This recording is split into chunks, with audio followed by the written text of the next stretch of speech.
just got to kill them at the chessboard. It's as simple as that. I mean, especially as there's no draws allowed before move 40 in his competition. And going straight to the board, maybe, I was going to say a slight surprise, but we see Pragg has played the Queen's Gambit accepted here, and they're banging out the moves at a real pace here. This response is the most critical, where White puts 2 pawns in the center of the board, gaining the center. And now Pragg has attacked that center with his pawn, and we're following theory so far here, Jovanka, but quite an interesting start to this game. Yep.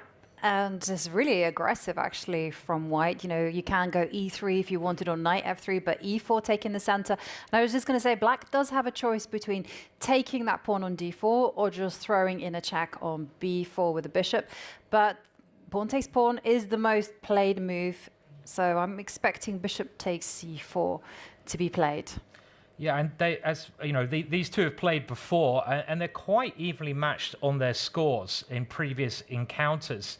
There's really not much between them. Arjun is one of my favorite players just because he's such an aggressive player. He's sort of a man after my own heart. So I love attacking, and he often goes straight forwards. And this variation, you can see at the moment, well, he was 2 pawns down.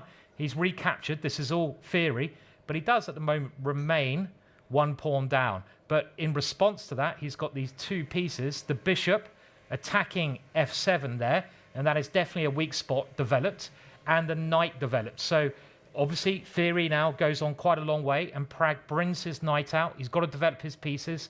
At the same time, he defends that pawn. Arjun was thinking about taking that back with something. And how does White continue here? Well, there's a number of moves. White can just castle, very sensible move. If you wanted to try something a little bit more funky, you could try to target the weak point here with an idea such as Queen b3. I don't know, Jovanka, what do you think of this opening so far? Well, already is pretty sharp, right?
Can he just simply pile up rook to e3? Is that going to put the boot in? Oh, he just comes in queen e6.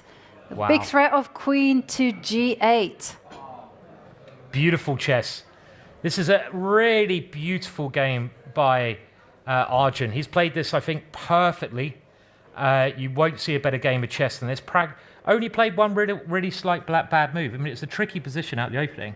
Well, that's the problem when you have these open positions. Yeah. And you put one foot wrong and you get punished. Okay, so here, what to do? Queen to g8 is the big threat. Rook f7 seems to be the only move to defend. Rook f8, but you're going to invite knight takes rook, so you don't want to be doing that. Okay, I reckon he's going to resign in the next 45 seconds. Anyone want to bet a beer? Quickly. You've got to bet one now. Too late. 45 seconds. Okay, because I, you know, there's nothing to be done here. Rook right? f7 is the only move. Okay, knight e5. I think he's gonna prolong the game. So I might take you up on that bet. Okay. Yeah, it's actually a really bad bet. Okay. Terrible bet. He's now thinking. Okay, and now where is the finish after this? There is one. He's castled. What? How did he castle? No, he didn't castle. He castled. What the hell? No. I thought he castled there. No, he can't castle. I know he can't castle. He did. So he did castle. Okay. So he actually castled in this position. But you were right. Wow. No. He did. He wanted to at least castle once in the game. And then after knight c6, knight f6, sorry. Oh wow. He resigned. Okay, let's just show where why. did the knight go? Knight went to f6. Knight to f6.